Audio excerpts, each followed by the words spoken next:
Vendredi, le 13 février, va apporter la dernière mise à jour sur la croissance économique de la zone euro. Donc, jetons-y un coup d'œil avec le calendrier économique. Je m'appelle Louise Macaulay. La première publication va paraître à 6h30 et c'est celle de l'estimation préliminaire du PIB du quatrième trimestre de la France. Les publications précédentes a surpris à la hausse comme le PIB français a rebondi par rapport au glissement de 0,1% enregistré au cours du trimestre précédent.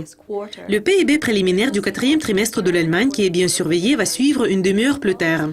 L'économie allemande a retrouvé la croissance au troisième trimestre, suivant une baisse de 0,2% enregistrée au cours du deuxième trimestre. L'indice des prix et la production de la Suisse pour janvier va paraître à 8h15. L'indice a enregistré sa 5e baisse mensuelle consécutive en décembre. Une estimation avancée du PIB du quatrième trimestre de l'Italie va paraître à 9h. La troisième plus grande économie de la zone euro connaît une baisse depuis 2 trimestres. Le PIB préliminaire du quatrième trimestre de la zone euro, qui est bien attendu, va paraître à 10h. La croissance du PIB s'est accélérée au troisième trimestre par rapport à 0,1% enregistré au cours du trimestre précédent. Les publications suivantes vont paraître à 13h30 GMT et c'est celle des livraisons manufacturières du Canada pour décembre. Une forte croissance de l'équipement de transport a poussé le chiffre total plus haut en novembre.